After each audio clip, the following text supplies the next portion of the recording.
नमस्कार।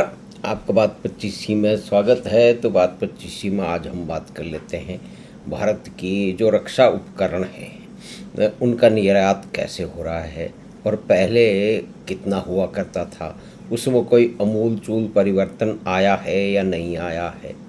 और मुख्य बात तो ये है कि अभी पिछले महीने में ही ये सिद्ध हो गया है कि भारत ने अपने उच्च परफॉर्मेंस से जो ऑपरेशन सिंदूर के दौरान जो परफॉर्मेंस युद्ध में दिखाई, बहुत ही लिमिटेड ऑब्जेक्टिव, बिल्कुल निशाना लगा के, जैसे 1 मीटर के प्लस माइनस के रेंज में निशाने लगा करके पाकिस्तान के पूरे एयर स्पेस पे सुपेरियोरिटी कायम कर ली। यानी कि उस पर आधिपत्य भारत के एयर डिफेंस सिस्टम का हो गया।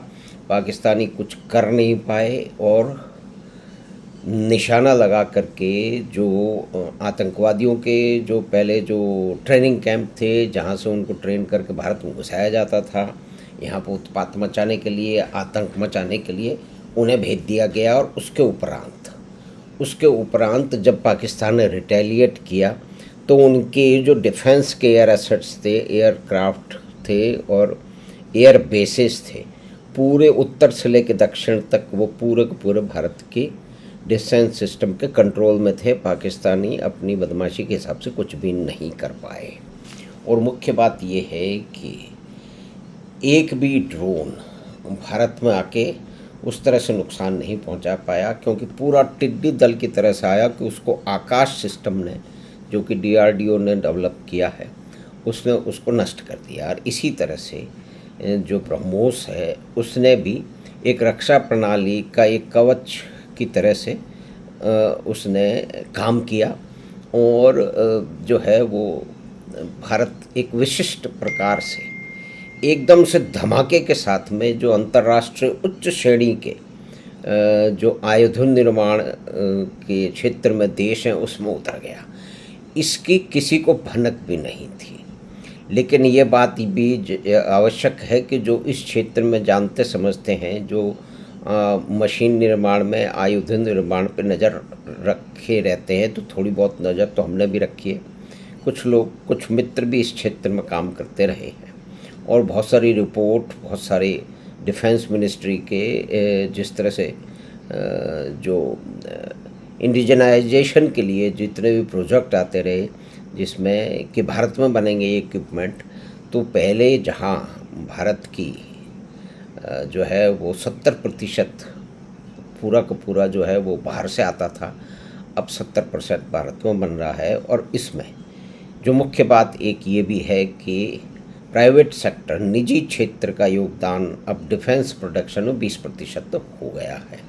तो इन सब चीज़ों के चलते भारत ने एक क्वांटम लीप, एक छलांग लगा करके, जो बहुत ही बड़ा एक मार्केट है जिसके दादा लोग हिल चुके हैं, उसमें अमेरिका और यूरोपियन जो भी मैन्युफैक्चरर्स हैं रक्षा उपकरणों के, वो हिल चुके हैं।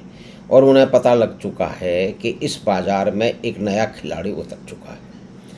और इसके बाद में अब हाँ, मतलब अमेरिका, आर्मेनिया और कई सारे जो देश हैं वो भारत के रक्षा उपकरण खरीद रहे हैं। यानी कि फ्रांस खरीद रहा है, यूनाइटेड स्टेट्स खरीद रहा है, आर्मेनिया खरीद रहा है। और जैसे आकाश डिफेंस सिस्टम है, Pinaka multi launch rocket system है, तो ये इस तरह से आ रहा है कि भाई 21,000 करोड़ से ऊपर का अभी जो है वो $2.6 बिलियन के आसपास में हम एक्सपोर्ट कर रहे हैं। ये है 23-24 में।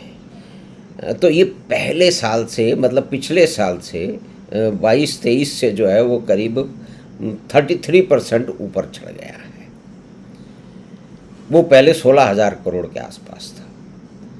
तो इस बात में ये 31% यानी कि 2014 से, 2014 का जैसे ही नाम लेते हैं बहुत सारे लोगों को बड़ी समस्या होती है, लेकिन 2014 को तो नाम लेना पड़ेगा, क्योंकि इस क्षेत्र में जो मूलभूत परिवर्तन हुए हैं वो 2014 के बाद ही हुए हैं, उससे पहले नहीं हुए। और इस दौरान में, पिछले 10-11 साल के दौरान जो भी कुछ काम किया गया और इंडिजनाइजेशन के क्षेत्र में काम किया गया, जो प्राइवेट सेक्टर की एनर्जी है उसको इस्तेमाल किया गया, पहले प्राइवेट सेक्टर छोटे मोटे लो टेक इक्विपमेंट के सप्लाई में रहता था, हाई टेक सारा हम खरीदते थे। वो बाहर से हम क्यों खरीदते थे उसमें हम जाने नहीं चाहेंगे, वो कुलदीप नैयर साहब ने बहुत पहले लिख दिया है, कभी उसको दोबारा पढ़ेंगे तो उससे समझ में आएगी कि किस तरह से डिफेंस बाहर से खरीदा जाए या देशों में बनाया जाए, तो उसमें निर्णय के बिंदु क्या होते थे।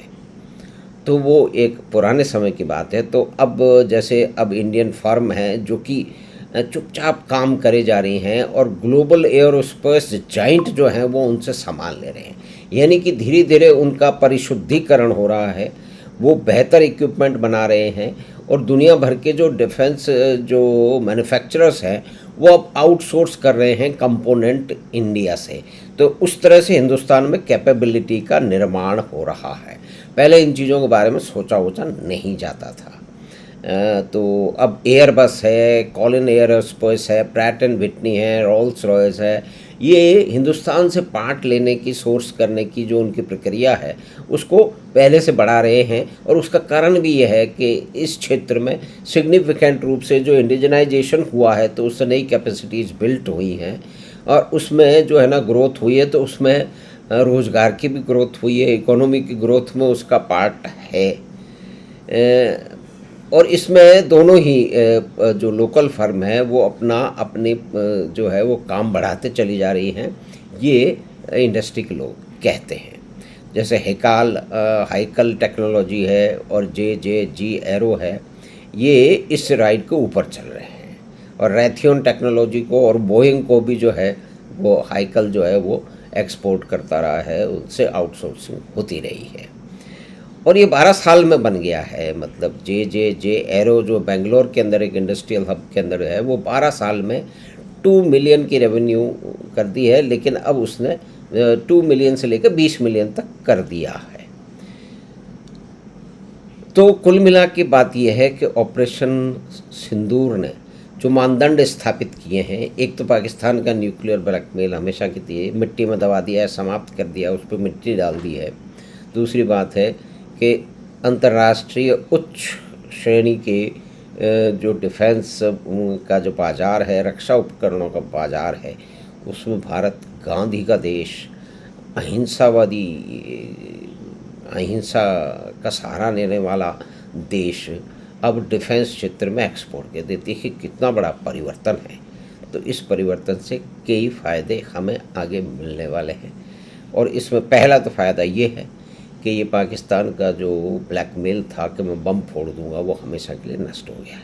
और एक बात यह है कि फिर बार बार सामने आ रहा है कि नूर खान बेस में और मुरीद के बेस में जो भारत ने हमला किया था निशाना लगा करके, और वहाँ 10-10 फीट का क्रेटर बन गया है और बाकी गहरा बन गया है, तो उसके अंदर कहते हैं कि भारत का ही नहीं, शायद अमेरिका के कुछ परमाणु उपकरण रखे थे। तो ये एक बहुत बड़ा झमेला है, इसकी कड़ियाँ पूरी की पूरी खुलेंगी नहीं। तो हमें आशा है ये छोटी सी बातचीत जो कि भारत के रक्षा जो उपकरण निर्माण है उसके क्षेत्र में एक क्वांटम जंप, एक लंबी छलांग उसने लगाई है ऑपरेशन सिंदूर के बारे में। देखिए, हमारे देश में ऐसे बुद्धिजीवी किस्म के लोग हैं, तथाकथित बुद्धिजीवी, वो मशीनें ये इस समय उनका कोई ध्यान नहीं होता है। उनका ध्यान के तो ये नैरेटिव बिल्डिंग और कच्चे कहानियों में होता है। और किस्से कहानियाँ भी आवश्यक हैं, लेकिन वो कितने लोगों को रोज़गार देती हैं, वो देश निर्माण में कितना सहयोग देती हैं।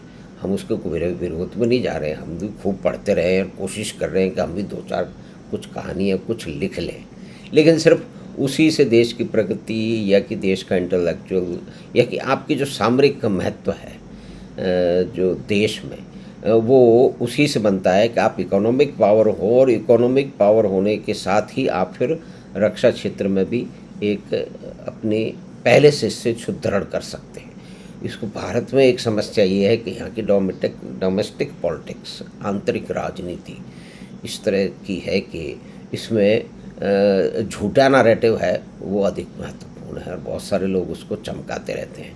तो खैर, वो तो अपना काम करेंगे। हमने तो एक तथ्यात्मक बात की है कि भारत की रक्षा जो उद्योग है वो किस तरह से तरक्की कर रहा है और दुनिया में नाम कमा रहा है।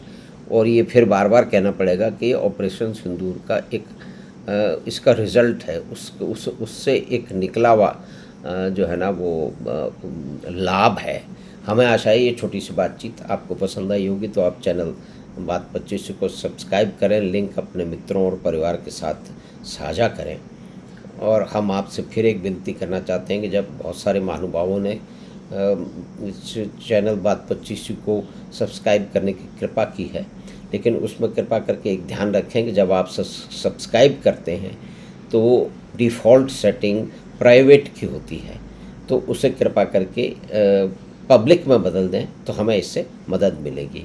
हम जल्दी ही फिर आपसे मिलेंगे बात 25 की अगली बात में। धन्यवाद, नमस्कार।